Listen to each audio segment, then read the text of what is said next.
used to come in every single day to a coffee shop I used to work at.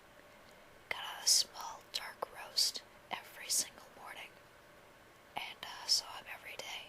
Got to talking, and if there's something I need, maybe I can prevail upon him to go hunting for me. Fingers crossed. I don't think I lost too many. I usually lose one or two out of about 30 to 35 plants that I have. Oh, this one you see on the screen right now, this orange one. It's called a brandy, and this is one of our plants. Well, not this particular plant, yes, I kind of borrowed these pictures from the internet, but this is one of the ones that's older than I am in my garden, and is still thriving. Does really well every year. Anyway, yeah, like I said, I usually don't lose too many, usually one or two, which is a pretty decent success rate considering the amount of time I have to put into them, which isn't as much as I would like. But I can say at least that I don't lose them to disease, which is what most people have a problem with. Hybrid teas are very, very prone to fungal infections and mildews and certain bugs, but I've always had more of a problem with losing them to cold. There are a couple of spots in the garden that the north wind just shears right over the yard, and just freezes the plants. Every fall I bury them under a layer of dirt and mulch and leaves and stuff like that.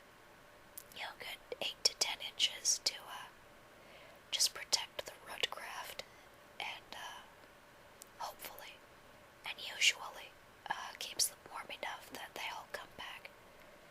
But I know I've lost two for sure. They were one of them was just sort of fading out because it was rather old, and the other one had a rather unfortunate encounter with one of the neighborhood cats, and I hate this particular cat. Usually pretty positive on cats, but this one is just allowed to wander the entire neighborhood and invariably gets into my rose bushes, and I end up losing at least one or two cans, and this past year I actually lost an entire bush because of this cat. But nothing to do about it now. Yeah, I miss them. All these pictures you're seeing, by the way, are flowers that are either currently or have in the past been in my garden. I think I'll caption the names of them so that if you're interested, you'll be able to find them. They're not the easiest plants to care for, but I find I love the challenge. Most people at this point, I think, just kind of throw shrub roses in. They have a variety of shrub rose called the Knockout, which you stick it in the dirt and it can survive a nuclear apocalypse. It's that hardy, but to me it just doesn't quite have the elegance of a hybrid tea. And the scent, it lacks the scent. I have some that you can smell from a good 6 to 7 feet away. Some hybrid teas just bred for their scent. Unlike florist roses, which they've bred for more form rather than substance. And you may have noticed that if somebody buys you a bouquet of roses, they generally don't smell very much. Years of inbreeding and just being so focused focused on making them larger and longer lasting and more perfectly formed and blah blah blah, but I think they're trying to fix that now. Why should I hope they're trying to fix that now? But yeah, I am ready to get my hands back in the dirt.